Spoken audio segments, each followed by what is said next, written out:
মুসলমান ভাইয়েরা, আমি আপনাদের সম্মুখে কোরআনুল কারীমের সূরা ইনফিতার কয়েকখানা আয়াতে কারিমা তেলাওয়াত করেছি। সূরার নাম হচ্ছে ইনফিতার। কি নাম? একটু মুখে মুখে জবাব দিয়ে কেমন? অল্প সময়। আমি কিন্তু কথা খুব কম বলি, এটা আমার সব সময়ের নেচার। একদিনের জন্য তো আর আমি আমার স্বভাব বদলাতে পারবো না, বুঝেন নাই? আপনারা বিরক্ত হবেন না, বিরক্ত হওয়ার আগেই মাহফিল শেষ হবে। কিন্তু কথাগুলো একটু মুখে মুখে জবাব দিবেন, যেন পড়া মুখস্থ হয়, আমার যেন ভালো লাগে যে না এরা আমার কথা শুনছে। তো সূরার নাম হচ্ছে ইনফিতার। কি নাম? ইনফিতার। কোরআনুল কারীমের এই সূরাটি হচ্ছে ৮২তম সূরা। কততম? কয়টার মধ্যে ৮২তম? ১১৪টার মধ্যে ৮২তম। এমনও মানুষ আছে কোরআনুল কারীমে কয়টা সূরা সে জানে না। এই যে মুখে মুখে বলার কারণে কিন্তু আপনার মুখস্থ হবে। এই কমন জ্ঞানগুলো আমাদের সবার থাকতে হবে না? থাকতে হবে। তাহলে সূরা ইনফিতার কোরআনুল কারীমের ৮২তম সূরা। এই সূরাটি হিজরতের আগে নাজিল হয়েছে, এই জন্য এই সূরাটিকে বলা হয় মাক্কি সূরা। হিজরত বুঝেননি আপনারা? মক্কার কাফেরদের নির্যাতনে আল্লাহর নবী সাল্লাল্লাহু আলাইহি ওয়াসাল্লাম যে স্থান ত্যাগ করেছেন, মক্কা থেকে মদিনায় গিয়েছেন, এই যাওয়াটাকে বলা হয় হিজরত। হিজরতের আগে যতগুলো সূরা নাজিল হয়েছে এগুলাকে বলে মাক্কি সূরা, আর হিজরতের পরে মদিনায় যাওয়ার পরে যেগুলা নাজিল হয়েছে এগুলাকে বলা হয় মাদানী সূরা। তাহলে সূরাগুলা কয় ভাগ বলেন তো আপনারা? আরো জোরে বলেন, কয় ভাগ? 2 ভাগ। এক ভাগ মাক্কি, এক ভাগ মাদানী। তাহলে এটা হলো মাক্কি ভাগের সূরা। ইনফিতার মানে হচ্ছে ফেটে যাওয়া, চৌচির হয়ে যাওয়া, ভেঙে যাওয়া, চুরমার হয়ে যাওয়া। এই সূরার প্রথম আয়াতে এই ইনফিতারাত শব্দটা আছে, সেখান থেকে সূরার নামকরণ করা হয়েছে ইনফিতার। পড়াগুলো কি মুখস্থ হয়েছে? এবার বলেন তো সূরার নামটা কয় নাম্বার সূরা? এটা কয়টা আয়াত আছে বলছিলাম? 19টা আয়াত আছে। কয়টা? সবটা সূরা মিলে একটা রুকু। সবটা সূরা মিলে কয় রুকু? এখন অনেক আবার হুজুর এখানে আবার রুকু কোথা থেকে আসলো? রুকু তো আমাদের বিরোধ, যারা জানেন না একেবারে। কোরআনুল কারীমের এরকম কিছু ভাগ করা আছে, 20 আয়াত, 25 আয়াত, 30 আয়াত, 10 আয়াত, এক একটা ভাগ আছে, যে ভাগগুলাকে এক একটা রুকু বলা হয়। তাহলে এখানে কয়টা রুকু আছে? এক রুকু। পুরা সূরা মিলে এক রুকু। ইনফিতার শব্দটা কোথা থেকে এসেছে? এই সূরার প্রথম আয়াত থেকে। আমার মুসলমান ভাইয়েরা, রব্বুল আলামিন সূরাটার নামকরণ করলেন ইনফিতার।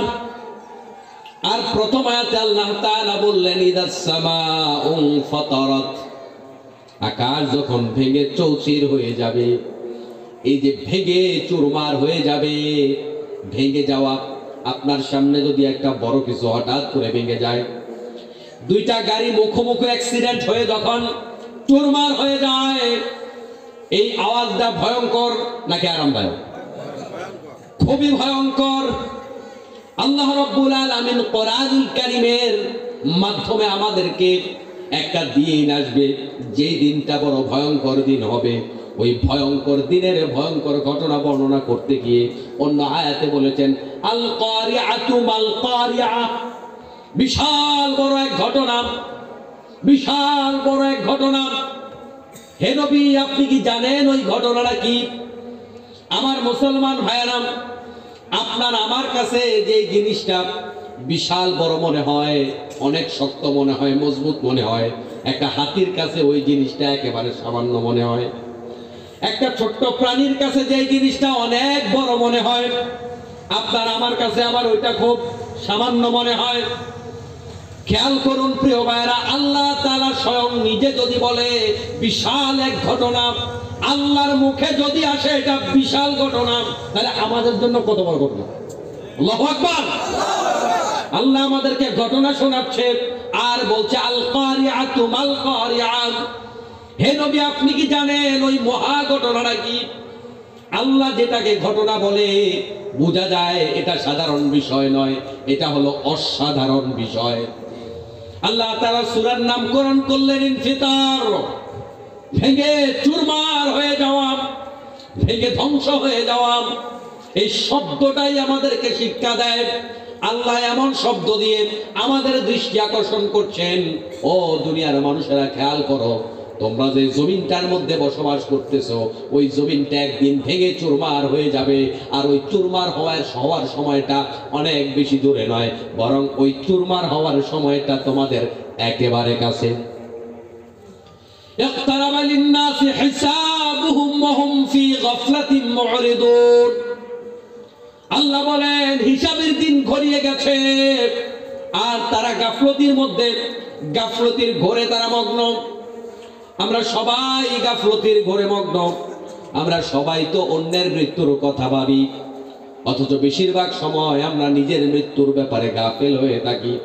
আমরা ভেবেছি দাদা আগের মতো এখন আর হাঁটতে পারে না, মনে হয় দাদার মুখটা ঘনায় গেছে। আমরা ভেবেছি বাবা আগের মতো আর খাইতে পারে না, চলতে পারে না, ডায়াবেটিস হয়ে গেছে, বাবা মনে হয় আর বেশি দিন বাঁচবে না। আমরা ভাবছি গত বছর সভাপতি ঠিকঠাক মতো সুন্দর করে মাহফিলে বসতে পেরেছে, এবার লাঠি ভর দিয়া সভাপতি মাহফিলে আসছে, তার মানে সভাপতি আর বেশি দিন বাঁচবে না। কিন্তু আমরা কেউ এটা ভাবি না যে আমি আর বেশি দিন বাঁচবো না। কেউ ভাবিনি, নিজেরটা কেউ ভাবিনি, কারটা ভাবি আরেকজন। আমার মুসলমান ভাইরা, তাহলে আমরা যারা মাহফিলে বসে আছি আমাদের মত মনে আর হবে না, তো ভাবি তো সেটা 13 বছর আগে আপনাদের মাহফিল হয়েছে, 13 বছর আগে মাহফিলে যারা এখানে প্রেজেন্ট ছিল তারা কেউ ভাবে নাই যে আমরা চলে যাব, কিন্তু তারা সবাইকে আছে। আমার মুসলমান ভাইরা, আল্লাহ রাব্বুল আলামিন কিয়ামত ঘটাবে কয়েকটা স্টেপে, একেবারে ধরেই আল্লাহ তাআলা পরিপূর্ণ কিয়ামত ঘটাইয়া বিচার করে জান্নাত দিয়ে দেবে না। কিয়ামত হবে কয়েকটা ভাগে। এই সূরা ইনফিতারের মধ্যে আল্লাহ রাব্বুল আলামিন কিয়ামতের দ্বিতীয় পর্বটা আমাদেরকে শোনাচ্ছেন। আর আল্লাহ তাআলা বলছেন, আল্লাহর নবী বলছেন, মান সাররাহা আইয়ানজুরা ইলা ইয়াউমিল কিয়ামা কান্নাহু রায়ুল আইন। কোন ব্যক্তি যদি নিজের চোখে কিয়ামতটাকে দেখতে চায়, কি বলছে আল্লাহর নবী, নিজের চোখে যদি কিয়ামত দেখতে চায় তাহলে কি করতে হবে? আল্লাহর নবী বলেন, ফালিয়াকরা ইযাশ শামসু কুবিরাত, ইযাস সামাউন ফাতারাত, ওয়া ইযাশ শামসুন ওয়া ইযাস সামাউন শাক্কাত। আল্লাহর নবী বলেন এই তিনটা সূরা যেন সে অধ্যয়ন করে। এই তিনটার মধ্যে একটা সূরা হলো সূরা ইনফিতার। তাহলে আল্লাহর নবীর ভাষায় কেউ যদি কিয়ামত দেখতে চায় সে যেন সূরা ইনফিতার পড়ে। এই সূরা পড়লে এর মধ্যে কিয়ামত দেখা যায়। কি করা যায়?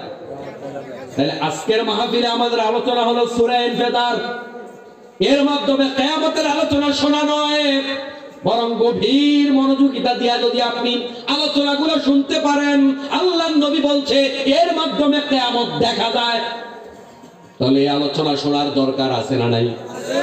গুরুত্ব অনেক কম নাকি বেশি? এই সূরা ইনফিতারের মধ্যে আল্লাহ রাব্বুল আলামিন কিয়ামতের দ্বিতীয় ধাপ বর্ণনা করছেন। প্রথম ধাপ কেমন হবে, কি রকম হবে, আল্লাহ তাআলা সূরা জিলজালের মধ্যে বর্ণনা করেছেন। ইদা যুলজিলাতিল আরদু জিলজালাহা ওয়া আখরাজাতিল আরদু আথকালাহা ওয়া ক্বালাল ইনসানু মা লাহা। আল্লাহ বলেন যখন জমিন প্রচন্ড রকমে প্রকম্পিত হবে, তার মানে গোটা দুনিয়ায় একটা মহাপ্রলয় হবে, মহা ভূমিকম্প হবে। হযরত ইসরাফিল আলাইহিস সালাতু ওয়াস সালাম, 4 জন সেরা ফেরেশতার একজন, আল্লাহ তাআলা তাকে বানিয়ে তার হাতে একেবারে মুখের কাছে নিয়ে একটা সিংহা মুখে নিয়ে সে অপেক্ষা করছে। আল্লাহর আদেশ যখনই আসবে সাথে সাথে সিংহায় ফুঁক দেবে, আর সিংহায় ফুঁক দেওয়ার সাথে সাথে কিয়ামতের প্রথম ধাপ শুরু হয়ে যাবে। ইসরাফিল আলাইহিস সালাম রেডি, শুধুমাত্র আল্লাহ পাকের হুকুমের অপেক্ষা। কিন্তু সেই সময়টা কখন আসবে আল্লাহ তাআলা কাউকে জানায় নাই, আল্লাহ তার নবীদেরকে জানায় নাই, নবীরা সাহাবীদেরকে জানায় নাই। কোন যুগের নবীরা, আমাদের নবী, তার আগের নবী, কোন যুগের নবীরাই এই ব্যাপারে কোনো বক্তব্য দেয় নাই। কবে কিয়ামত হবে, তার ডেটটা কবে, এগুলা বলে নাই। তবে কিয়ামত কবে হবে, কেমন হবে, সেটার কিছু নিদর্শন বর্ণনা করেছেন। আল্লাহর নবী সাল্লাল্লাহু আলাইহি ওয়াসাল্লাম একদিন সকালবেলা ফজরের পরে বক্তৃতা দেওয়া শুরু করলেন। জোহর পর্যন্ত বক্তৃতা দিলেন। ছোট না বড়? এত লম্বা বক্তৃতা আল্লাহ নবী কখনো দিয়েছেন আমি অন্য কোথাও আর পাইনি। সকাল একেবারে ফজর থেকে জোহর পর্যন্ত বক্তৃতা দিলেন। আর আমাদের নবী বক্তৃতা দেয় ছোট, খুব লম্বা বক্তৃতা দেয় না। আর আমাদের নবী নয়, কেবল দুনিয়ার যত জ্ঞানী মানুষ আছে তারা কথা বলে কম, তবে কথা বলে দামি। আমাদের নবীও লম্বা বক্তৃতা দিতেন না, কিন্তু সেদিন ফজর থেকে জোহর পর্যন্ত বক্তৃতা দিলেন।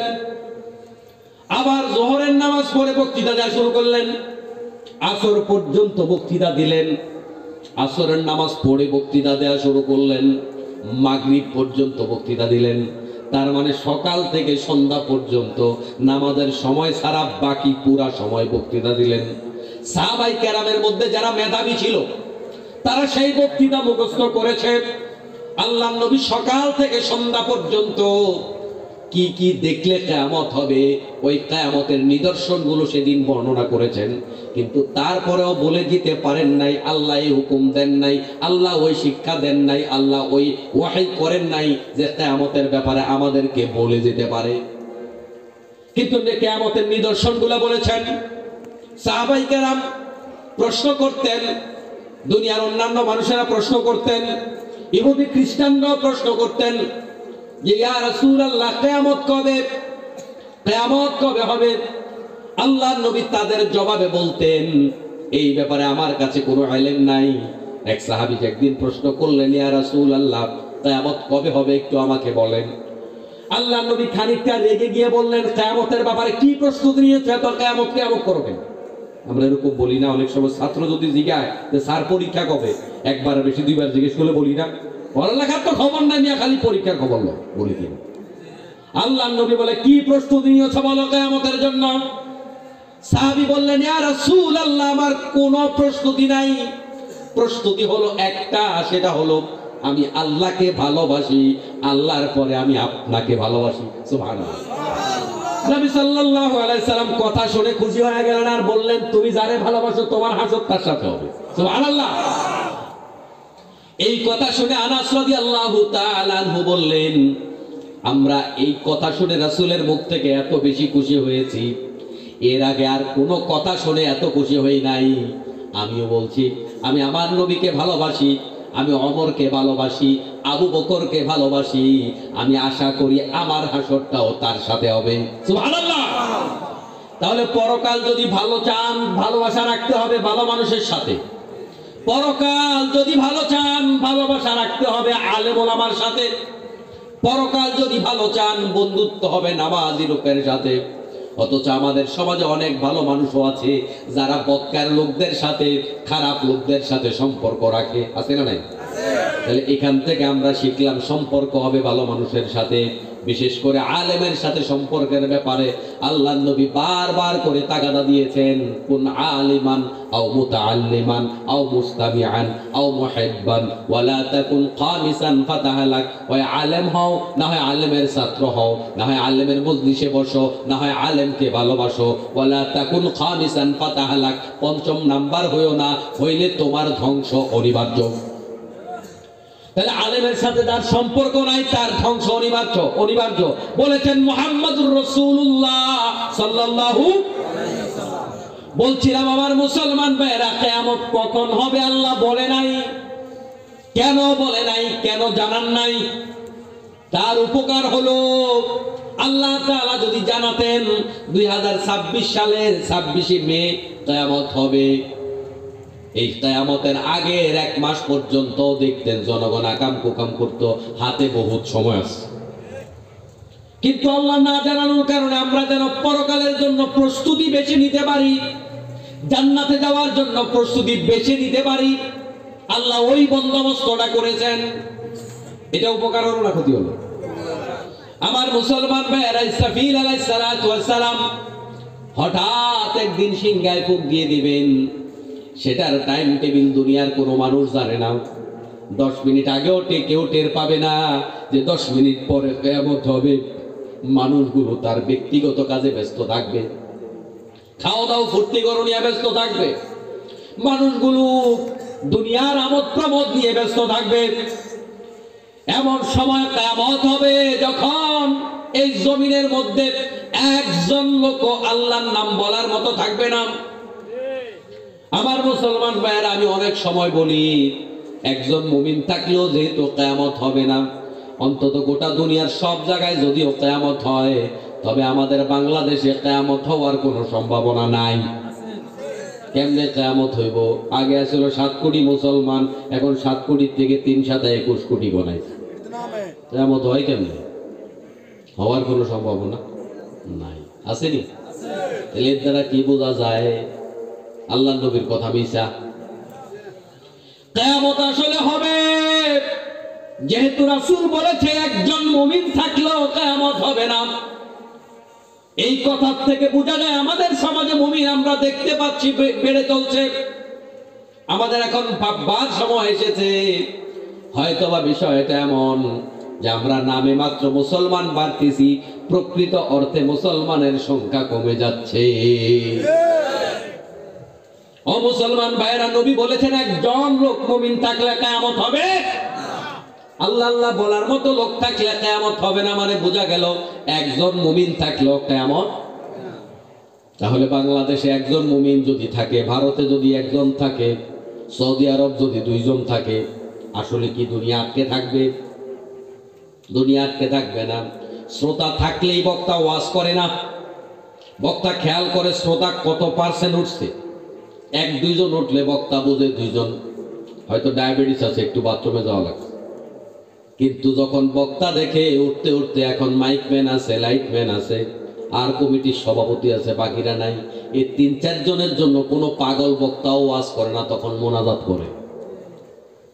তাহলে শ্রোতা কমতে কমতে যদি এই পর্যায়ে চলে আসে, এরা যদিও শ্রোতা, ওই 2-4 জনের জন্য বক্তা বসে থাকে না। আল্লাহ নবী যেহেতু বলেছে একজন মুমিন থাকলেও কিয়ামত হবে না, এর অর্থ এই নয় যে গোটা দুনিয়াতে 10 জন মুমিন আছে, আল্লাহ দুনিয়াটা আটকায় রাখবে। এত বড় প্যান্ডেল, এত লাইট, এত বিদ্যুৎ খরচ কইরা 3 জন ওয়াজ শুনবে, এটা যেমন মানানসই হয় না। গোটা দুনিয়াতে মুমিন থাকবে 10 জন, এটাও মানানসই হয় না। যখন মুমিনের সংখ্যা এত কমে যাবে, ইয়ামেন থেকে আল্লাহ রাব্বুল আলামিন একটা মৃদু বাতাস গোটা দুনিয়ায় ছেড়ে দেবে। ওই মৃদু বাতাসটা মুমিনদের গায়ে গিয়ে লাগবে, লাগার সাথে সাথে মুমিনরা ইন্তেকাল করবে, দুনিয়ার থেকে চলে যাবে। অর্থাৎ মুমিনের সংখ্যা যখন একেবারে কমতে কমতে এই পর্যায়ে চলে আসবে, তখন আল্লাহ দুনিয়াটাকে মুহূর্তের মধ্যে মুমিন শূন্য করে ফেলবে। এত অল্প লোকের জন্য আল্লাহ পাক এই আকাশ বাতাস মহাশূন্য, চাঁদ সূর্য গ্রহ তারা নক্ষত্র টিকিয়ে রাখবে না। আল্লাহ দুনিয়াটাকে মুমিন শূন্য করে ফেলবে। এরপর ইসরাফিল আলাইহিস সালামকে বলবেন, ইসরাফিল সিংহায় ফুঁক দাও।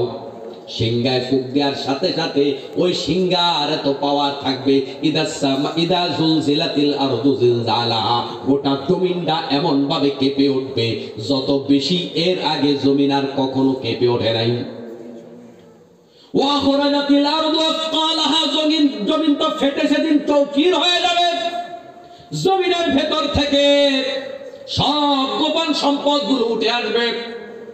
ওয়াকালাল ইনসানু মা লাহা, মানুষ বলবে দুনিয়ার কি হলো, কি হলো দুনিয়ার, মানুষ প্রশ্ন করবে, কিন্তু তাদের প্রশ্নের জবাব দেওয়ার মতো কেউ থাকবে না। ওয়াতারান নাসু সুকারা, মানুষগুলাকে দেখতে মনে হবে মাতলামি করছে, যেন মানুষগুলা মদ খাইয়া ডুলতেছে, পাগলামি করতেছে। ওয়া মা হুম বিসুকারা, অথচ তারা কেউ নেশাগ্রস্ত নয়, কেউ মদ পান করে নাই। তারা বলবে এই দুনিয়ার কি হলো। ওয়াকালাল ইনসানু মা লাহা, জমিনের কি হলো কেউ জবাব দিতে পারবে না। এত বেশি ভয় মানুষগুলো পাবে। কিছু উদাহরণ দিলে কোরআন হাদিস থেকে আপনারা বুঝবেন কিয়ামত কেমন হবে। ওইটা দেখানো কঠিন, তবে আপনাকে এখান থেকে উপলব্ধি করতে হবে। দুনিয়ার সবচাইতে বেশি টান আছে মানুষের সন্তানের প্রতি, মানুষের মায়ের বাবার। দুনিয়ায় কোথাও যদি আগুন লেগে যায়, অথবা কোথাও যদি কোনো মানুষ সাগরের মধ্যে তলিয়ে যায়, সাগরে তলিয়ে যাওয়ার সময় মা তার সন্তানটাকে বুক থেকে ছেড়ে দিতে চায় না।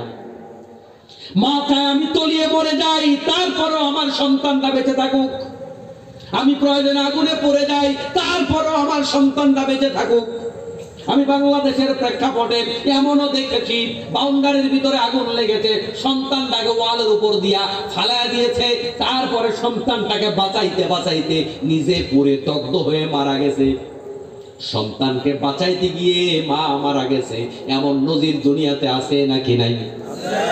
তাহলে আগুন লেগে যদি নিজেও পুড়ে যায়, নিজে দগ্ধ হয়ে যায়, তখনও মা তার সন্তানকে ভুলে না, এতটাই ভালোবাসে। বাংলাদেশে আমি এমনও দেখেছি সাগরের মধ্যে, নদীর মধ্যে বাংলাদেশে লঞ্চ ডুবেছে।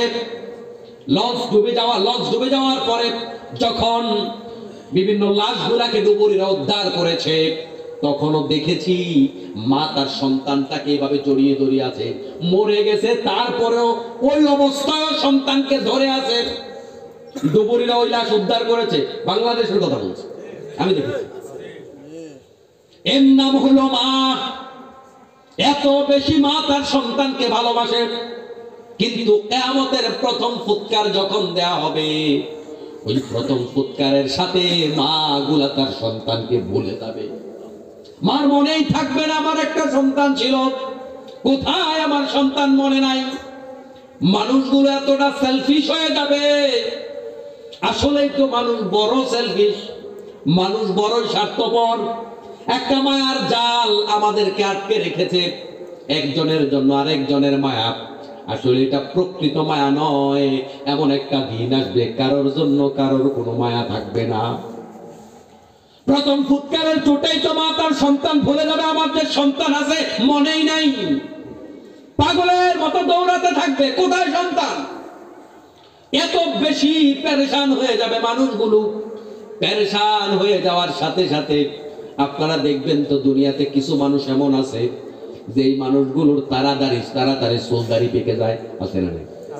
তাড়াতাড়ি চুলদাড়ি কখন পাকে? চুলদাড়ি তাড়াতাড়ি পাকতে দেখলেই আমরা প্রশ্ন করি, ভাই মনে হয় অনেক টেনশনে আছেন, মনে হয় অনেক ঝামেলায় আছেন। তার মানে মানুষ টেনশনে থাকলে, ঝামেলায় থাকলে, মানসিক চাপে থাকলে তাড়াতাড়ি চুলদাড়ি পাকে, ঠিক নেই? ওই প্রথম ফুৎকারের সাথে সাথে মানুষগুলো এতটা পেরেশান হয়ে যাবে, সাথে সাথে প্রত্যেকটা জোয়ান লোক বুড়া হয়ে যাবে, এক মুহূর্তেই বুড়া হয়ে যাবে। আমরা তো দেখি যারা পেরেশানিতে থাকে, ওরা 50 বছরের বুড়া হয়তো 30 বছরে হয়। 30 বছরের বয়সের ধাপ তার উপরে পড়ে যায় 20 বছরে, কিন্তু এক মুহূর্তে কেউ বুড়া হয়ে যায় না। কিয়ামতের প্রথম ফুৎকারের সাথে সাথে মানুষগুলো সাথে সাথে বুড়া হয়ে যাবে। পৃথিবীতে গর্ভবতী যতগুলো প্রাণী আছে, মানুষ এবং অন্যান্য প্রাণী, এত বেশি ভয় পাবে ওই এক ধমকের চোটে সাথে সাথে সন্তান প্রসব করে দেবে। মানুষগুলো এজন্য প্রশ্ন করবে, জমিনের কি হলো? ওয়াকালাল ইনসানু মা লাহা ইয়াউমাইদিন তুহাদ্দিসু আখবারা বিআন্না রাব্বাকা আওহা লাহা। আল্লাহ জমিনের গোপন প্রকাশ্য সব কিছু সেদিন বের করে দেবে। ওই প্রথম ফুৎকার শেষ হওয়ার পরে ইসরাফিল আলাইহিস সালাতু ওয়াস সালাম আরেকটা ফুৎ দেবে। প্রথম ফুৎকারে সব প্রাণী মারা যাবে না, কিন্তু দ্বিতীয় ফুৎকার দেওয়ার সাথে সাথে জমিনের মধ্যে যত প্রাণী আছে সবগুলা প্রাণী মারা যাবে। ইদাস সামাউ ফাতারাত, আকাশ যখন ভেঙে চৌচির হয়ে যাবে, আকাশ যখন ভেঙে টুকরো টুকরো হয়ে পড়তে থাকবে, তখন জমিনের মধ্যে মানুষ আর বাঁচতে পারবে না। কেন মানুষ বাঁচতে পারবে না? এই মানুষ তো ট্রাকের চাক্কা বাস্ট হইলে মারা যায়, স্ট্রোক করে। এই মহাশূন্যে যত গ্রহ আছে, যত নক্ষত্র আছে, আমার মুসলমান ভাইয়েরা, এই পৃথিবী থেকে 13 লক্ষ গুণ বড় সূর্য। ওই সূর্যকে আমরা সূর্য থেকে আলো পাই, সূর্য থেকে কত ছোট একটা পৃথিবী, ওই পৃথিবীটাকে আমরা কত বড় মনে করি। আমরা এখানে যারা বসে আছি কেউ গোটা পৃথিবী দেখি নাই, দেখছেন নাকি কেউ? এমনও তো লোক আছে কুমিল্লা জেলার বাইরে যান নাই, বাংলাদেশটাই আপনার কাছে অনেক বড়, অথচ এই বাংলাদেশটা ম্যাপের মাঝখানে খুঁজতে গেলে এককভাবে বাংলাদেশ খুঁজেন, বাংলাদেশটারে খুঁজেও পাওয়া যায় না। বরং ম্যাপের মধ্যে বাংলাদেশ লিখতে বি গেছে বাংলাদেশের এক প্রান্তে ইন্ডিয়া, এইচ গেছে ইন্ডিয়ার এই প্রান্তে, ঠিকই। আমার মুসলমান ভাইরা, এত ছোট দেশ আপনি ঘুরেন নাই, আপনার কাছে অনেক বড় হয়, বড় মনে হয়। এই দুনিয়াটাই কত বড়, এই পৃথিবীটাই কত বড়, কত গতিতে ঘুরতেছে। প্রতি সেকেন্ডে 30 কিলোমিটার গতিতে ঘুরে। এক সেকেন্ডে যদি 30 কিলোমিটার গতি হয়, তাহলে 3 সেকেন্ডেই মোটামুটি প্রায় 100। তাহলে 1 মিনিটে কত কিলোমিটার গতি, কত কিলোমিটার পার হয়? 300-1800 কিলো, নাকি? 1800 কিলো যদি 1 মিনিটে যায় এই দুনিয়া, তাহলে আপনি হিসাব করে দেখেন দুনিয়া কত গতিতে ঘুরে। দুনিয়া হলো ছোট্ট। আমরা যেই নক্ষত্র দেখতে পাই, এরকম নক্ষত্রগুলাকে কেন্দ্র করে দুনিয়ার মতো গ্রহগুলা ঘুরে। এই মহাশূন্যে এরকম সূর্যের মতো নক্ষত্র নয়, সূর্যের চাইতে বড় নক্ষত্র, যেটা দুনিয়ার থেকে 13 লক্ষ গুণ বড়। এরকম মিলিয়ন মিলিয়ন মিলিয়ন, শত শত মিলিয়ন নক্ষত্রকে একসাথ করে আল্লাহ রাব্বুল আলামিন একটা গ্যালাক্সি বানাইছে। 1-2টা নয়, মিলিয়ন মিলিয়ন, অর্থাৎ 10 লাখ 1 মিলিয়ন, এরকম মিলিয়ন মিলিয়ন সূর্যের মতো নক্ষত্র মিলে একটা গ্যালাক্সি। এখন এই মহাশূন্যে আসমানের নিচে কতগুলা গ্যালাক্সি আছে? বিজ্ঞান বলতেছে এখানে গ্যালাক্সির সংখ্যা মিলিয়ন নয়, বিলিয়ন নয়, ট্রিলিয়ন ট্রিলিয়ন। ট্রিলিয়নের হিসাব বাংলাদেশের মানুষ বুঝাই না। মিলিয়ন নয়, বিলিয়ন নয়, ট্রিলিয়ন ট্রিলিয়ন। মহাশূন্যের মধ্যে এতগুলা নক্ষত্র আছে, এতগুলা গ্যালাক্সি আছে। এর বাহিরে যে আরো কত আছে সেগুলা তো বিজ্ঞান আবিষ্কারই করতে পারে নাই। আর এই সবগুলা আমি এখন যা বললাম, এই সবগুলা কিন্তু প্রথম আকাশের নিচে। প্রথম আকাশের নিচের সবকিছু বিজ্ঞান এখনো বের করে নাই। এগুলা যদি এত বড় হয়, আর এই দুনিয়ার গতি যদি 1 মিনিটে 1800 কিলোমিটার গতিতে যদি দুনিয়া চলে, 60 কিলোমিটার গতিতে 2টা গাড়ি, 2টা সিএনজি বাস এমনি ধাক্কা খাইলে চুরমার হয়ে যায়, ভিতরে যাত্রী যারা আছে ছিন্ন ভিন্ন হয়ে যায়। তাহলে এত গতিতে দুনিয়াটা ঘুরতেছে, দুনিয়ার পাশে অন্যান্য গ্রহগুলা ঘুরতেছে, প্রত্যেকটার আলাদা আলাদা কক্ষপথ আছে। হাজার হাজার বছর ধরে ঘুরে, একটা গ্রহ আরেকটার সাথে ধাক্কা লাগে না। আবার এই গ্রহর যে জগৎটা আছে, এই যে সৌরজগৎ, এই সৌরজগতের কোন একটা গ্রহ, কোন একটা নক্ষত্র আরেকটা জগতের সাথে ধাক্কা লাগে না। প্রত্যেকটার আলাদা আলাদা গতিপথ আছে, চেইন অফ কমান্ড আছে। কোনটার গতি কমেও না, কোনটার গতি বাড়েও না, কারণ এই চেইন অফ কমান্ড হারিয়ে গেলে একটার সাথে আরেকটা ধাক্কা লেগে যাবে। এবার আপনারা বলেন দেখি, এত কিলোমিটার গতিতে, 1000 কিলোমিটার, লাখ কিলোমিটার গতিতে যেই গ্রহগুলা চলে, নক্ষত্রগুলা চলে, যেই সূর্যের মধ্যে জ্বলন্ত আগুন আছে, সূর্যের থেকে, সূর্যের গায়ে যেই পরিমাণ তাপমাত্রা আছে, সেই পরিমাণ তাপমাত্রার সামান্যতম তাপমাত্রাও দুনিয়াতে আসে না। মাত্র আমাদের গায়ে যদি 30 ডিগ্রি তাপমাত্রা লাগে, চামড়া মনে হয় পুড়ে যাইতেছে। 34-35 ডিগ্রি তাপমাত্রা হইলে অবস্থা খারাপ হয়ে যায়, রাস্তার পিচগুলা ওঠা শুরু করে, গলা শুরু করে। যদি সূর্যের সরাসরি তাপমাত্রা আমাদের গায়ে লাগে 1500 ডিগ্রি তাপমাত্রা, 2000 ডিগ্রি তাপমাত্রা, 1 লক্ষ ডিগ্রি তাপমাত্রা যেই গ্রহের মধ্যে, যেই নক্ষত্রের মধ্যে আছে, ওইটা যদি দুনিয়ার গায়ে এত গতিতে ওই আগুনের গোল্লার ধাক্কা দুনিয়াতে লাগে, তাহলে দুনিয়া টিকবে কেমনে? এই জন্য ইসরাফিল আলাইহিস সালাম যখন দ্বিতীয়বার সিংহায় ফুঁক দেবে, তখন এই জমিন থেকে শুরু করে কোন গ্রহ নক্ষত্র কোনটাই আর টিকবে না। একটা যখন আরেকটার উপরে ছিটকে ছিটকে পড়তে থাকবে, তখন এই পৃথিবীতে আর কোনো প্রাণী বাঁচবে না। ইদা সামাউন ফাতারাত, যখন আকাশ ভেঙে পড়বে, গ্রহ নক্ষত্র ভেঙে পড়লে যদি এই অবস্থা হয়, এবার আকাশ যদি ভেঙে পড়ে, আকাশ তো আরো বড়। আল্লাহ তো এটা বলে নাই একটা আকাশ ভেঙে পড়বে, 7 আকাশ যদি ভেঙে পড়ে। ইদা সামাউন ফাতারাত, আকাশ যখন ভেঙে পড়বে, একটা গ্রহের উপরে আরেকটা গ্রহের ধাক্কা লাগলেই তো সব মানুষ মরে যাবে, সব চুরমার হয়ে যাবে। সেই জায়গায় যদি আকাশ ভেঙে আকাশগুলা টুকরা টুকরা হয়ে জমিনের উপরে পড়ে, তাহলে মানুষ বাঁচবার কোন রাস্তা আছে? ইদাস সামাউ ফাতারাত ওয়া ইদাল কাওয়াকিবু ইনতাসারাত, এবার আল্লাহ বলেন গ্রহ নক্ষত্রগুলো ছিটকে ছিটকে পড়তে থাকবে, তার মানে তার যে গতিপথ ছিল ওই গতিপথ হারিয়ে যাবে, তার যে কি বলে যে চলার পথ ছিল, চলার গতি ছিল, সব কিছু আল্লাহ রাব্বুল আলামিন এলোমেলো করে দেবেন। একটা গ্রহ, একটা নক্ষত্র একটা আরেকটার উপরে ছিটকে পড়তে থাকবে, ধাক্কা লাগতে থাকবে, গোটা মহাশূন্য এলোমেলো হয়ে যাবে। ওয়াইদাল কাওয়াকিবু ইনতাসারাত ওয়াইদাল বিহারু ফুজ্জিরাত। এবার আল্লাহ তাআলা বলেন ওই সাগরগুলোর মধ্যে আগুন লাগিয়ে দেওয়া হবে। জামানা যত সামনের দিকে এগুচ্ছে, কোরআন বুঝা তত সহজ হয়ে যাচ্ছে। আজ থেকে 20-50 বছর আগেও এটা বুঝা বড় কঠিন ছিল।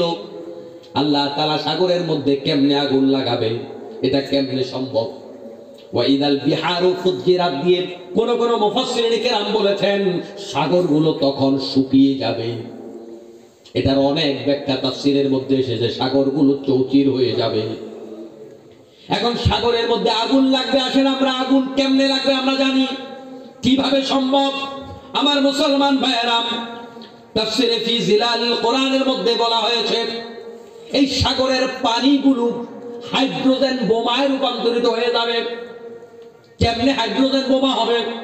যারা সাধারণ বিজ্ঞান পড়েছেন তারা জানেন যে পানিগুলো আছে, যে পানি আমরা ব্যবহার করি, পানিগুলাকে ওইভাবে ভাগ করে করে সিঙ্গেল বানানো যায়। একটা পানির অণু ভাঙলে পানির অণুটারে আবার ভাঙাও যায়। এটা আমরা খালি চোখে দেখবো না, যারা বিজ্ঞান চর্চা করে তারা জানে পানির অণু ভাঙলে দুইটা জিনিস পাওয়া যায়, পাওয়া যায় হাইড্রোজেন, পাওয়া যায় অক্সিজেন। দুইটা হাইড্রোজেন একটা অক্সিজেন মিলে একটা পানির অণু হয়। পানি দিয়ে আমরা আগুন নিভাই, কিন্তু যখন পানির অণুটাকে ভাঙা হবে এখানে পাওয়া যাবে হাইড্রোজেন, পাওয়া যাবে অক্সিজেন। এই হাইড্রোজেন হলো এমন একটা গ্যাস যেটা আগুন জ্বলতে সহযোগিতা করে। অর্থাৎ আমরা যে গ্যাস দিয়ে রান্না করি এই গ্যাসটা যেমন জ্বলে হাইড্রোজেন গ্যাস তেমন জ্বলে। তাহলে পানি ভাঙলে বের হয় গ্যাস। আর কি পাওয়া যায়? অক্সিজেন। অক্সিজেন হলো এমন একটা জিনিস যেটা না হলে আগুন জ্বলে না। যে কারণে আপনি যদি এমন জায়গায় আগুন লাগান যেই জায়গায় অক্সিজেন নাই, ওই জায়গায় আপনি আগুন দিয়ে অক্সিজেনটাকে কোনোভাবে বন্ধ করে দিতে যদি পারেন, কিছু সময়ের মধ্যে ওই আগুনটা নিভে যাবে। তার মানে অক্সিজেন ছাড়া আগুন জ্বলে না। এটা আজ থেকে 50-100 বছর আগে বোঝা কঠিন ছিল, কিন্তু বিজ্ঞান আগানোতে এই তাফসীর বোঝা সহজ। তাফসীরে ফি জিলালিল কোরআনের লেখক তিনি লিখেছেন হাইড্রোজেন বোমায় রূপান্তরিত হবে পানিগুলো, কারণ পানি তো পানি থাকবে না, ধাক্কার চোটে পানির অণুগুলা ভেঙে পানিগুলা হয়ে যাবে গ্যাস, পানিগুলা হয়ে যাবে অক্সিজেন। ওয়াইদাল বিহারু ফুজ্জিরাতের ব্যাখ্যায় লিখেছেন সাগরের মধ্যে আগুন লাগিয়ে দেওয়া হবে। প্রশ্ন হলো আগুনটা লাগাবে কে? আল্লাহ রাব্বুল আলামিন এই জমিনটাকে এমন ভাবে তৈরি করেছেন, এই জমিনের তলদেশে রেখেছেন আগ্নেয়গিরি। জমিনের তলে আগুন আছে, সাগরের তলদেশেও আগুন আছে।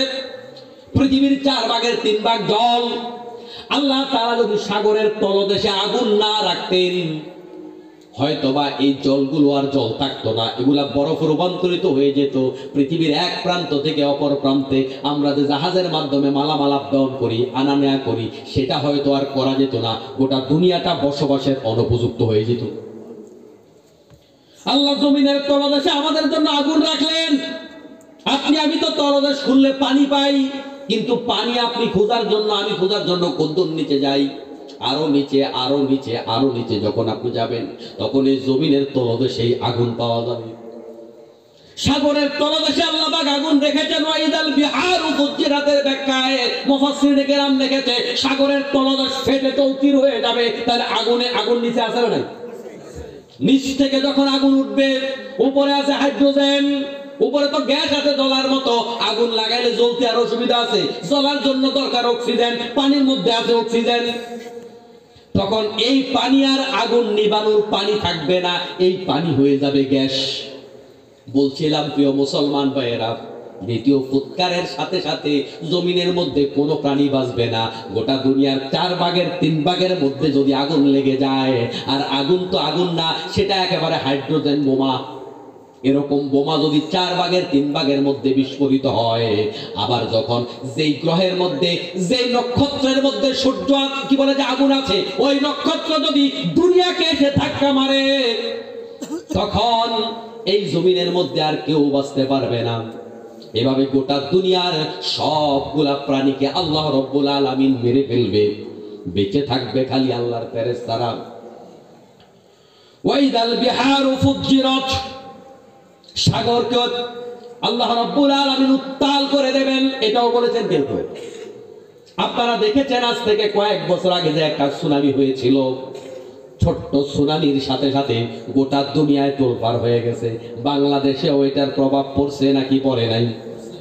এই ছোট্ট ভূমিকম্প, ছোট্ট সুনামিতে যদি এত বেশি ক্ষতি হয়, হাজার মানুষ, লাখো মানুষ মারা যায়, তাহলে ইসরাফিল আলাইহিস সালাম যেদিন সিংহায় ফুঁক দিয়ে গোটা দুনিয়ার পানিটাকে টালমাটাল করে দেবে, তখন কি এই জমিনের মধ্যে আর মানুষ বাঁচতে পারবে? আমার মুসলমান ভাইয়েরা, আল্লাহ রাব্বুল আলামিন এবার আজরাইল আলাইহিস সালামকে প্রশ্ন করবে, আজরাইল, গোটা দুনিয়ার সব তো মরে গেল, আল্লাহর আদেশে ফেরেশতাদের জান কবজ করে ফেলবে, ও আজরাইল বলো এখন আর কে জীবিত আছে? আজরাইল বলবে, রব্বুল আলামিন, তোমার আরশ বহনকারী 8 জন ফেরেশতা, আর আমরা 4 জন সম্মানিত ফেরেশতা, আর তুমি ছাড়া এই মহা জগতের মধ্যে আর কেউ নাই। আল্লাহ বলবে, ওই আরশ বহনকারী 8 জন ফেরেশতার রূহ কবজ করো। আরশ বহনকারী ফেরেশতাদের রূহ কবজ করার পরে আল্লাহ রাব্বুল আলামিন বলবে, ও আজরাইল, আর কে বাকি আছে বলো? বলবে জিব্রাইল, মিকাইল, ইসরাফিল, আজরাইল বেঁচে আছে। এক এক জনের নাম বলবেন আর বলবে কে বেঁচে আছে। এভাবে করতে করতে 3 জন ফেরেশতার জান কবজ করা হবে। আল্লাহ বলবে, আজরাইল এবার বলো আর কে বেঁচে আছে? আজরাইল বলবে, আমি আর আপনি ছাড়া আর কেউ বেঁচে নাই। আল্লাহ বলবে, মুতিয়া মালাকাল মাউত, ও মালাকুল মাউত, তুই মরে যা, মহাজগতের মধ্যে আর কেউ থাকবে না। আমার মুসলমান ভাইরা, এরপর আল্লাহ রাব্বুল আলামিন একটা সময় পার হবে, আল্লাহ আবার ইসরাফিল আলাইহিস সালামকে নতুন করে তৈরি করবেন, তৈরি করে বলবেন, এবার আবার ফুঁক দাও। ইসরাফিল আলাইহিস সালাম তৃতীয়বার সিংহায় ফুঁক দেবেন। তৃতীয়বার সিংহায় ফুঁক দেওয়ার সাথে সাথে কি হবে? আল্লাহ তাআলা বলেন, ওয়াইদাল কুবুরু বু'থিরাত আলিমাত নাফসুম মা কদ্দামাত ওয়া আখারাত। সিংহায় ফুঁক দেওয়ার সাথে সাথে গোটা দুনিয়ার যত কবরবাসী আছে সবাই আবার জেগে উঠবে। কবর থেকে জেগে উঠে সবাই হাসরের মাঠের দিকে রওনা হবে। হাসরের মাঠের দিকে যারা যাবে 3 ভাগে যাবে। কয় ভাগে? ঘুম আসছে আপনাদের?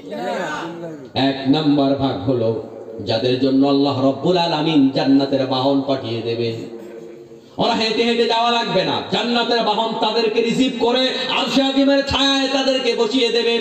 ভিআইপি লাউঞ্জে বসবে তারা, তাদের কোনো হিসাব নাই, তাদের কোনো প্রশ্ন নাই, তারা বিনা হিসাবে জান্নাতে যাবে। সুবহানাল্লাহ। এজন্য প্রত্যেকটা দিন আল্লাহর কাছে দোয়া করা দরকার, আল্লাহ আমাদেরকে আরশে আজিমের ছায়ায় জায়গা করে দাও। আরশে আজিমের ছায়ায় জায়গা পাওয়ার জন্য 1 নাম্বারের কাজ হলো ন্যায় বিচার করো। আমাদের সমাজের এখন বাবারা এত নিষ্ঠুর হয়ে গেছে, বাবা সন্তানকে খুন করে, সন্তান মাকে খুন করে, বাবা সন্তানের উপর জুলুম করে, সন্তানও বাপের উপর জুলুম করে। আছে না নাই? ন্যায় বিচার বাহিরে থাকবে কোথা থেকে? আমাদের ঘরগুলার ভিতরে ন্যায় বিচার নাই। বাবা মেয়ের সম্পদ ছেলের নামে লিখে দেয়, ছেলের সম্পদ মেয়ের নামে লিখে দেয়। আসেনি? মানুষ এখন মানুষের সম্পদ লুণ্ঠন নিয়ে ব্যস্ত আছে। ইনসাফ বিচার জমিন থেকে উঠে যাচ্ছে, কিন্তু যারা ইনসাফ করবে, ন্যায় বিচার করবে, আল্লাহ রাব্বুল আলামিন তাদেরকে আরশের ছায়ায় 1 নম্বরের কাতারে জায়গা করে দেবেন। সুবহানাল্লাহ। যারা 5 ওয়াক্ত নামাজ নিয়মিত আদায় করবে জামাতে, অর্থাৎ যাদের রূহটা, যাদের কলবটা মসজিদের সাথে ঝুলন্ত থাকবে, তারা আরশে আজিমের ছায়ায় জায়গা পেয়ে যাবে। যারা দান করবে ডান হাতে বাম হাত জানবে না, তারা আরশে আজিমের ছায়ায় জায়গা পেয়ে যাবে। অথচ আমাদের বাংলাদেশে মারহাবা না দিলে দানই করে না। যেই হুজুরের মারহাবা যত সুন্দর, এই হুজুরের কালেকশন তত ভালো। আমার দিলে আমি মোটেও পারি না, বিকজ আমি মারহাবা দেই না, দিতে অভ্যস্ত না, আমি বিরক্ত বোধ করি। আপনি দিবেন পরকালের জন্য, মিয়া তো মারহাবা কিসের? এই মারহাবার জন্য যারা দেবে তারা আরশে আজিমের ছায়া জায়গা পাবে না। মারহাবা মুক্ত যারা কেবল আল্লাহর জন্য দান করবে গোপনে গোপনে, আল্লাহ রাব্বুল আলামিন তাদেরকে আরশের ছায়ায় জায়গা দেবে। তাহলে এক নম্বরে যারা জায়গা পাবে কবর থেকে ওঠার পরে, তারা হলো সৌভাগ্যবান। তারা লাল পাসপোর্টধারী লোক, ভিআইপি লাউঞ্জে তারা বসবে। তারা হেঁটে হেঁটে হাসরের মাঠে যাওয়া লাগবে না, আল্লাহ পাকের জান্নাতি বাহন এসে তাদেরকে নিয়ে যাবে। আর একটা শ্রেণীর লোকদেরকে কবর থেকে উঠানোর পরে আল্লাহর ফেরেশতারা তাদেরকে বলবে মাথা নিচে দে, পা উপরে দে, মাথা নিচের দিকে দিয়ে হাঁটতে থাকো, হেঁটে হেঁটে হাসরের মাঠের দিকে যাও। প্রশ্ন হলো মাথা নিচে দিয়ে মানুষ হাঁটবে কি করে?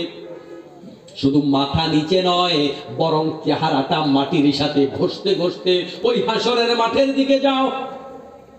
কত ভয়ঙ্কর হবে এটা! যে আল্লাহ কাফেরদের বলবে বিষয়টা তো এরকম নয়, এটা তো আল্লাহ আপনাকে আমাকেও বলতে পারে, পারে কিনা?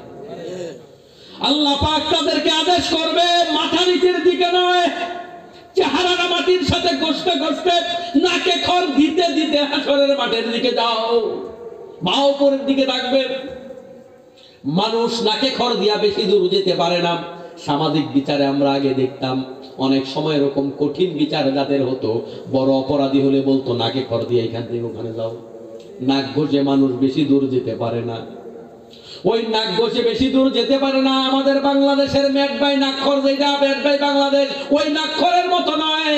পা তো নিচে রাখা যাবে না, বুকুটা বডির সবটা ওজন নাকের উপরে দিয়া, চেহারার উপরে দিয়া, পাও গুলো উপরের দিকে দিয়ে আল্লাহ বলবে এবার হাঁটো, হাঁটতে থাকো এভাবে।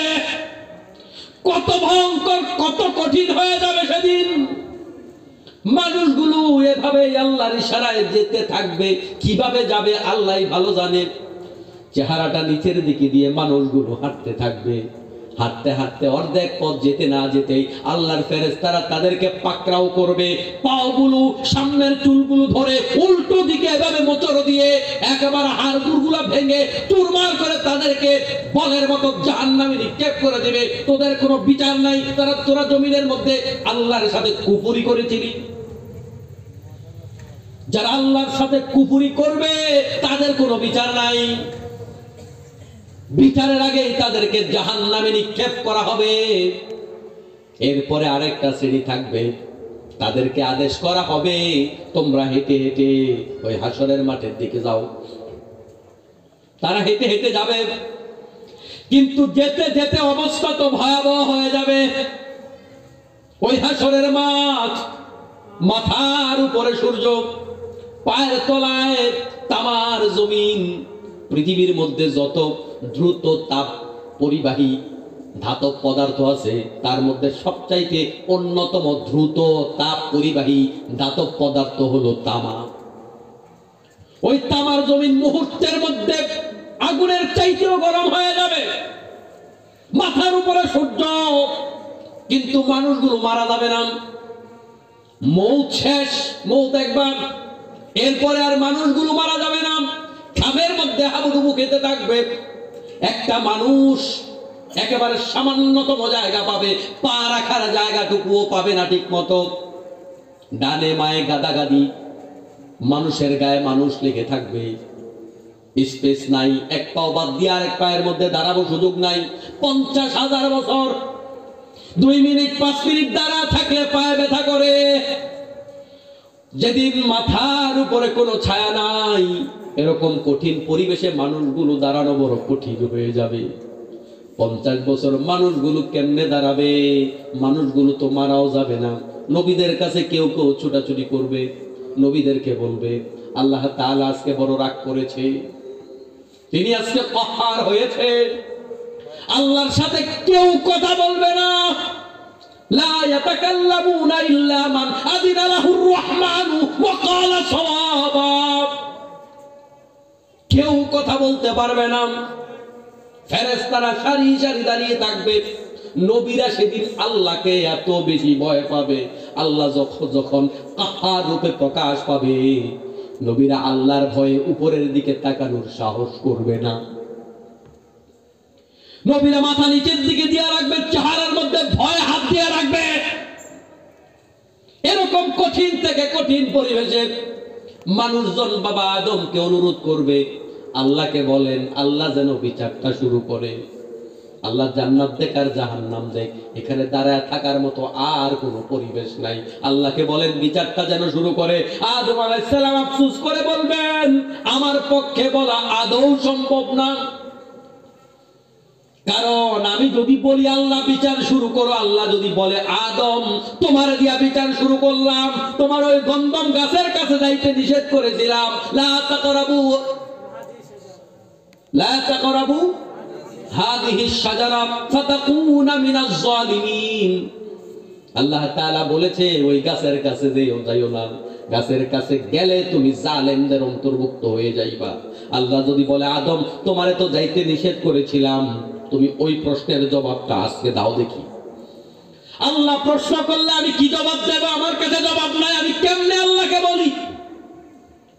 ইউনূস আলাইহিস সালাতু ওয়াস সালামের কাছে যখন বলা হবে আপনি একটু আল্লাহরে বলেন আল্লাহ যেন বিচারটা শুরু করে, ইউনূস আলাইহিস সালাম বলবে আমি তো আল্লাহ পাকের সিদ্ধান্ত ছাড়াই হিজরতের জন্য নৌকায় উঠে পড়েছিলাম। আল্লাহ যদি বলে ইউনূস তোমার জবাবটা আগে দাও দেখি, আমি কি জবাব দেব?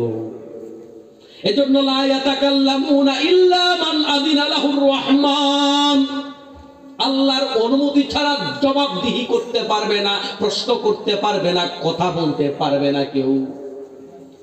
একজন সেদিন কথা বলতে পারবে, আল্লাহ তাকে অনুমতি দিবে, তাকে আল্লাহ মাকামে মাহমুদ দিবে। সবাই পাবলিকের মতো দাঁড়ায় থাকবে, কারোর জন্য কোনো ভিআইপি লাউঞ্জ নাই। একজনকে আল্লাহ রাব্বুল আলামিন একটা চেয়ার দেবেন, সিংহাসন তৈরি করবেন, কথা বলার অনুমতি দিবেন, তার নাম মুহাম্মদুর রাসূলুল্লাহ সাল্লাল্লাহু আলাইহি ওয়াসাল্লাম।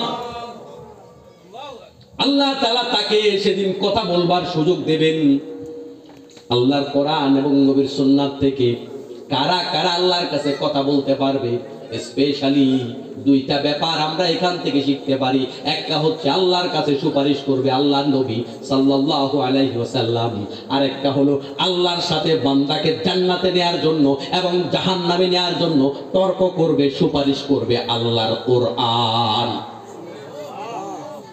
কোরআনকে আল্লাহ রাব্বুল আলামিন অনুমতি দিবেন। আল্লাহর নবী সাল্লাল্লাহু আলাইহি ওয়াসাল্লাম বলেন আন্নাল কুরআনা মাহিলুন মুসাদ্দাক শাফিউন মুশাফফা মান জাআলাহু আমামা কাদাহু ইলাল জান্নাহ ওয়া মান জাআলাহু খালফা সাকাহু ইলান নার। আল্লাহর নবী বলেন আল্লাহ পাক কোরআনকে এমন ক্ষমতা দেবেন, কোরআন সুপারিশ করতে পারবে, আর কোরআনের সুপারিশ আল্লাহ পাক কবুল করে নেবে। যারা কোরআনকে সামনে রেখে পথ চলবে, কোরআন তাদেরকে সুপারিশ করে করে জান্নাতে নিবে। যারা কোরআনকে পেছনে রেখে পথ চলবে, কোরআনের কথা বললে ব্যাকডেটেড মনে করবে, এই যুগে চলে না এগুলো এগুলো যারা বলবে, আল্লাহর কোরআন বলবে তাদেরকে চিনি না, ও আল্লাহ তাদেরকে জাহান্নামে দিয়ে দাও। কোরআনের সুপারিশ কবুলের গ্যারান্টি আমার নবী দিয়েছেন। অন্যান্য হাদিসে পাওয়া যায় কোরআন শরীফ শুধুমাত্র আল্লাহর কাছে সুপারিশ করবে এরকম নয়, বরং কোরআনকে আল্লাহ এমন পাওয়ার দেবে, ওই কোরআন আল্লাহর সাথে তর্ক পর্যন্ত করবে। আল্লাহ কেন দিবা না জান্নাতে বলো? কোন নবী পর্যন্ত আল্লাহর সামনে কথা বলতে পারবে না, কিন্তু কোরআন বলবে আল্লাহ ওরে জাহান্নামে ঢুকাইবে না কেন বলো? ওরে জাহান্নামে ঢুকাও, ওরে জান্নাতে ঢুকাও। যে ব্যক্তি প্রত্যেক রাত সূরা মুলক তিলাওয়াত করবে, হাদিসের মধ্যে এসেছে সূরা মুলক আল্লাহর সাথে তর্ক করবে, তাকে মাফ করবার জন্য। আল্লাহ যদি মাফ না করে সূরা মুলক বলবে আল্লাহ তুমি যদি তোমার এই গোলামকে মাফ না করো তাহলে আমারে কোরআন শরীফ থেকে ডিলিট করে দাও। আল্লাহর সাথে সাথে বান্দাকে নাজাত দিয়ে দিবে। ও মুসলমান ভাইয়েরা, আপনি কোরআন পড়তে এখনো জানেন না, আপনি ব্যবসা করতে শিখেছেন, কোটিপতি হয়েছেন, বাড়ি করেছেন, গাড়ি করেছেন, সূরা ফাতিহার অর্থ জানেন না। আপনি বলেন আমার মাথায় ঢুকে না, আমার কাছে কঠিন লাগে। আল্লাহ কয় কোরআন সহজ, অনুয়াসসিরুল কোরআনা লিযিক। আল্লাহ কয় কোরআন সহজ, আপনি কইতাছেন কোরআন কঠিন। কোরআনের সাথে সম্পর্ক নাই। কোরআন হাসরের মাঠে বলবে আল্লাহ এই বেড়ারে আমি চিনি না, তারে জাহান্নামে ঢুকাও। আল্লাহর কোরআন যখন কাউকে বলবে আমি তাকে চিনি না, তাকে জাহান্নামে ঢুকাও, গোটা দুনিয়ার কোন পীর বাসায় আপনার সুপারিশ করে জান্নাতে ঢুকাইতে পারবে না। এজন্য কোরআন জানেন না, আপনি নিশ্চিত থাকেন আপনার স্থান জাহান্নামে হওয়ার সম্ভাবনা 99.9%। কোরআন শিখেন নাই কিন্তু আপনি হজ করেছেন, কোরআন শিখেন নাই আপনি নামাজ পড়ছেন, কোরআন শিখেন নাই আপনি রোজা রাখেন, কোরআন শিখেন নাই নেক আমল করেন, কোরআন ছাড়া জান্নাতে যাওয়ার কোনো রাস্তা আমার জানা নাই।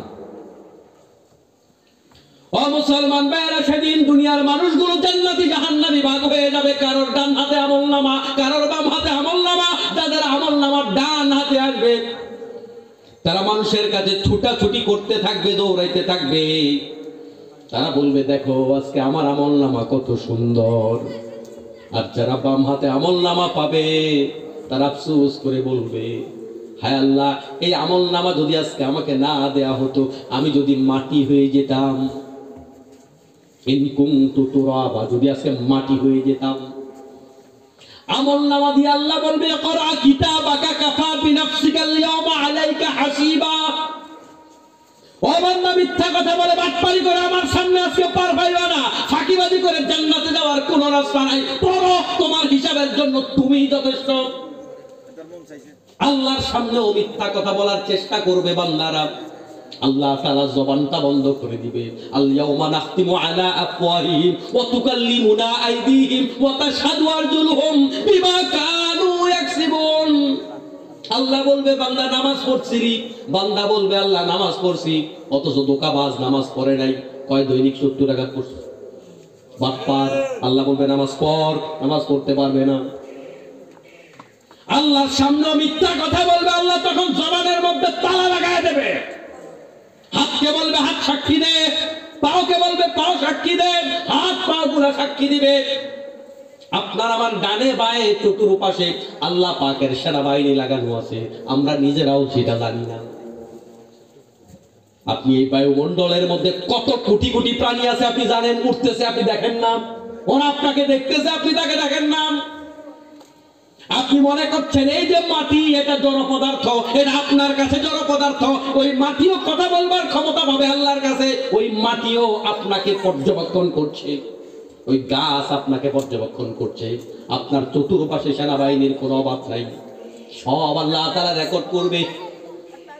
বান্দা হাতে আমলনামা পাওয়ার পরে অবাক হয়ে যাবে, এটা কেমন আমলনামা, রাতের অন্ধকারে যেটা করেছি ওইটাও দেখি এখানে লেখা মা লিহাদাল কিতাব লা ইউগাদিরু সগীরাতান ওয়ালা কাবীরাতান ইল্লা হাসাহা।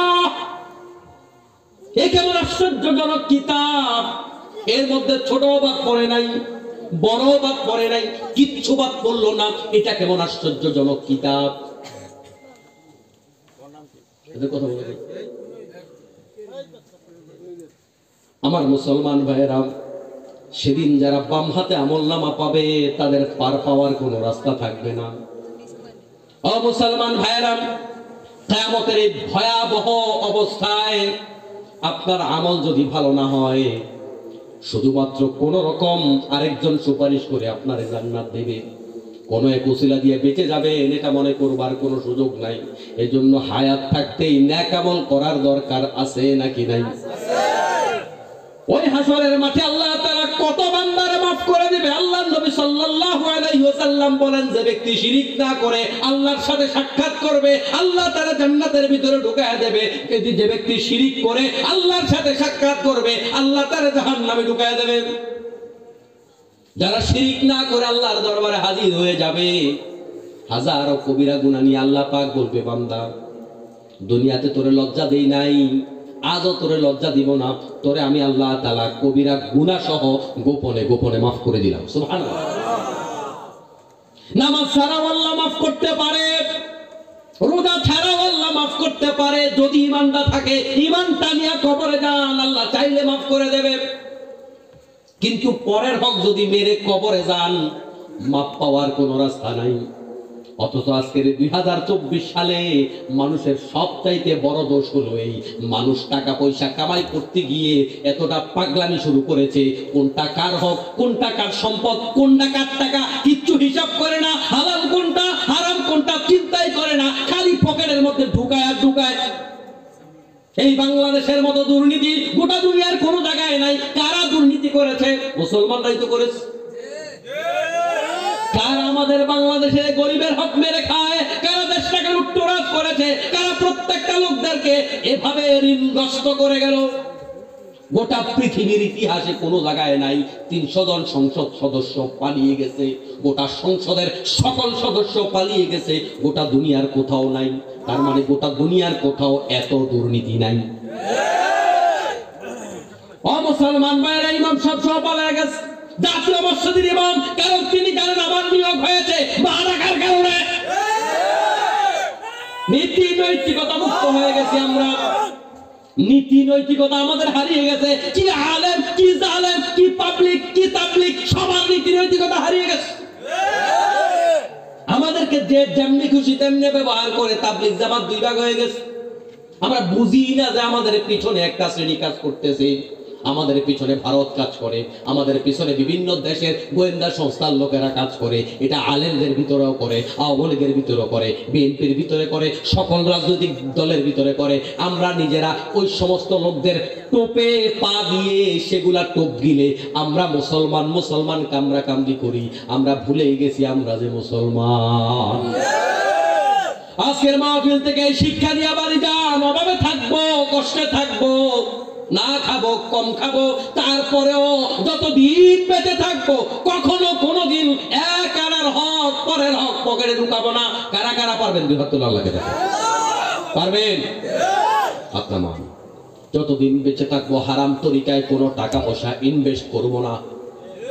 কোন হারাম কোঅপারেটিভের মধ্যে ইনভেস্ট করবো না। কোন হারাম সুদী ব্যাংকের মধ্যে টাকা রেখে সেখান থেকে খাবো না। প্রোডাক্টিভ হওয়ার চেষ্টা করব, উৎপাদনমুখী কিছু করবার চেষ্টা করব, কৃষিকাজ করে খাবার খাবো। অযুবক ভাইয়েরা কাজের মধ্যে লজ্জা নাই, জুতা সেলাই করার মধ্যে কোনো লজ্জা নাই। আমাদের সমাজ নষ্ট হবে না কেন? সমাজ ধ্বংস হবে না কেন? এই সমাজের কালচারটাই তো চেঞ্জ হয়ে গেছে। এই সমাজের মানুষ মালিকরে দাম দেয় না, এই সমাজের মানুষ চাকররে দাম দেয়। যারা চাকরি করে তারা কি শরম লাগে বইতে? কি কোন লোক চাকরি করে মায়ের বাপ সোজা তার কাছে বিয়ে দিয়া দেয়, আর কোন লোক যদি প্রোডাক্টিভ কিছু করেছে মাসে 1 লাখ কামাই করে, সে হয়েছে মালিক, সে একটা ব্যবসা প্রতিষ্ঠানের মালিক হয়েছে, মায়ের বাপের কাছে বিয়ে দেয় না। মালিকের কাছে বিয়ে দেয় না, কিন্তু চাকরের কাছে বিয়ে দেয়। রুচিটাই তো আমাদের নষ্ট হয়ে গেছে। সবাইকে সরকারি চাকরি কেন করতে হবে? কাজ করার মধ্যে কোনো লজ্জা নাই, জালমুড়ি বিক্রি করার মধ্যে কোনো লজ্জা নাই, অনলাইন ব্যবসা করার মধ্যে কোনো লজ্জা নাই, ছোটখাটো কাজ করার মধ্যে কোনো লজ্জা নাই। কিন্তু লজ্জা হলো বাপের টাকা দিয়া, মোশান করে বাপের তেল দিয়া রাস্তায় ভো ভো করে চলা, এটার মধ্যে লজ্জা। তোমার টাকায় তুমি বাইক কিনো, বাপের টাকায় বাইক কিনা, এরপরে রিক্সাওয়ালারে ধাক্কা মারো, এটার মধ্যে লজ্জা।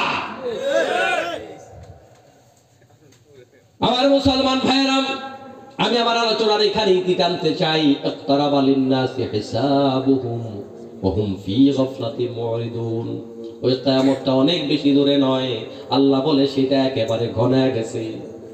এই জন্য আজকের মাহফিল থেকে আমরা ওয়াদা করতে চাই, যতদিন বেঁচে থাকবো নামাজ ছেড়ে দেব না। পারবেন তো ইনশাআল্লাহ? হারাম খাবো না, পারবেন? আইল ঠেলাঠেলি করবেন, বসত এখানে সাইরাগুল ওখানে সাইরাগুল, রাত্রিবেলায় দুই পাশ থেকে দুই পাশ দিয়ে দুই বিগত একটু পিলারটা ঠেলা দিয়ে দেয়া আছে না নাই? করবেন? এগুলা করবেন? আল্লাহ তাআলা আমাদেরকে স্পেশালি পরের হক থেকে বেঁচে থাকার তৌফিক দান করুন, আমিন। আমার মুসলমান ভাইরা, দোয়ারা করবেন নাকি গো? আপনাদের জন্য একটা ছোট্ট ঘোষণা, সেটা হচ্ছে এই আমার একটা ছোট্ট বই আছে, যেভাবে